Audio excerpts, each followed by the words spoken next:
Let's get her going here, ladies and gentlemen. Start me off. Half a bid here. $100 go. $100. $125. Quarter bid. How about a $150? $150 to $175. $175 here. Two. There it is. Two. Two and a quarter. $225. Quarter bid. How about a $250? $250 bid up front here. $275 to $300. $300 bid. Three and a quarter. $325. One more time at $325. How about a $350? There's a $350. How about a $375? $400 in the back. How about four and a quarter? Last call. Bid at $400. Up and all through. Going once, twice. Sold. You bought it. $400. Whew. I don't know. It looked fun. Dear Tim and Moby, can you tell us about the elements of art? Thanks, Ms. DeMaio's class. Hi, guys. The elements of art are sort of like ingredients in a recipe. Just like a cook preparing a meal, artists use different elements to create their pieces.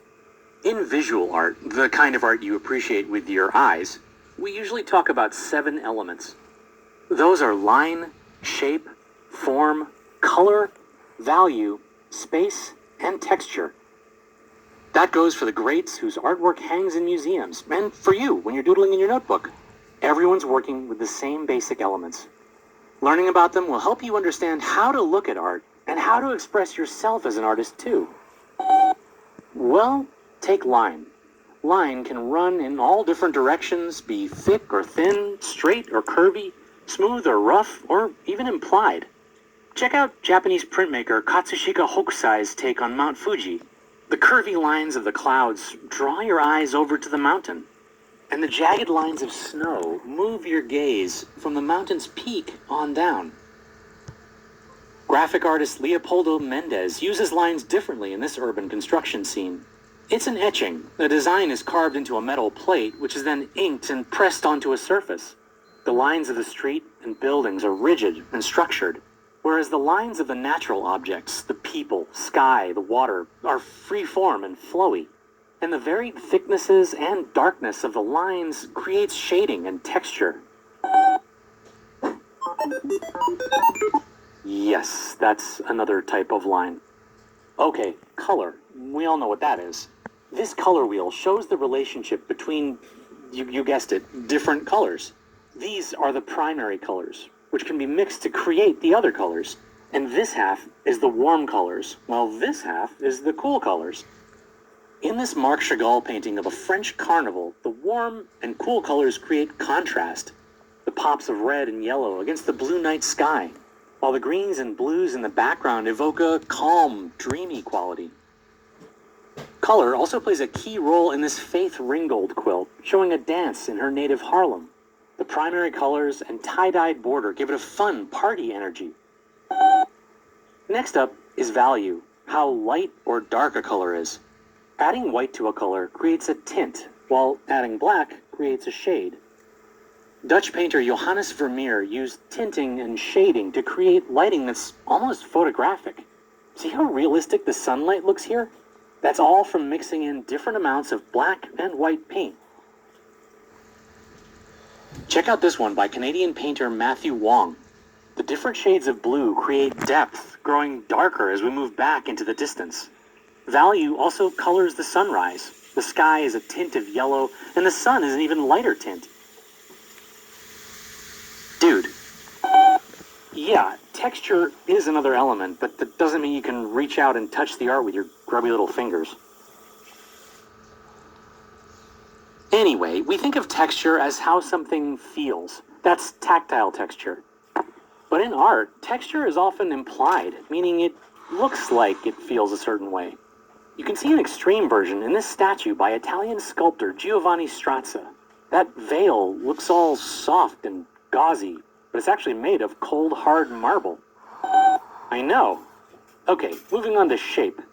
Shapes can be geometric, like squares and triangles, or organic, the kind of free-form blobs you'd find in nature. This piece by Russian painter Vasily Kandinsky features mostly geometric shapes. It's abstract, but the shapes evoke real images. See, the 2 sailboats approaching a storm cloud. This is a Chinese ink wash painting, which involves dipping a brush in ink and then water. The artist, Li Cheng, uses organic shapes to create a natural landscape. Rolling peaks and twisty trees give the scene a soft, lush feel. Right, onto form, which is the three-dimensional space that a piece takes up. Obviously, it's a big part of sculpture, like in this one by Belgian-Nigerian artist Yinka Shonibare.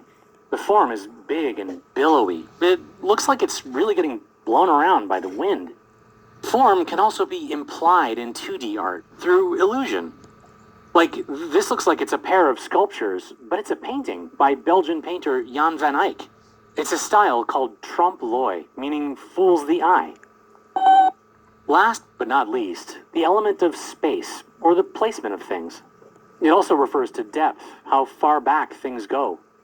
In this Andrew Wyeth painting, the house seems so far away, which conveys a sense of isolation. The woman is way up in the foreground, while the house is in the background.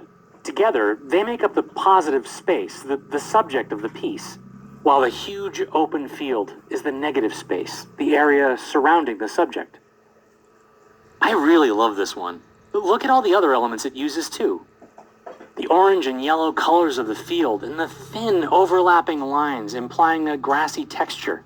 The value of pale to dark pink conveying the light and shadow on the woman's dress. And the organic shapes of the woman in contrast to the geometric shapes of the house.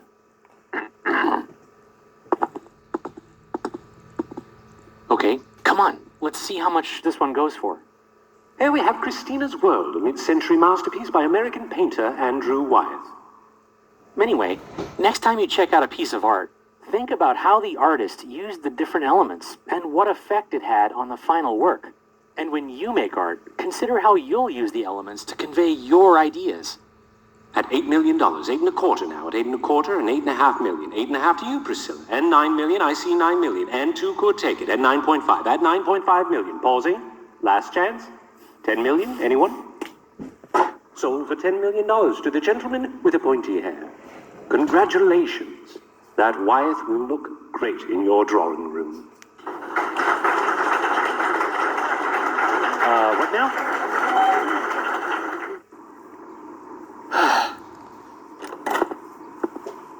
Hey, Dad, do I still have that savings bond from Grandma?